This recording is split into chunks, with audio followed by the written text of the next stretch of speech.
सदा सर्वदा योग तुझा घडावा, तुझे कारणी देह माझा पडावा. उपेशू नको गुणवंता अनंता, रघुनायका मागणे हेची आता. जय जय रघुवीर समर्थ.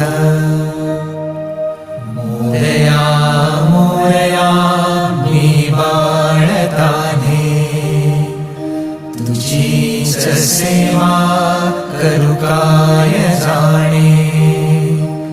अन्याय माझे कोट्यानुकोटी, मोरेश्वरा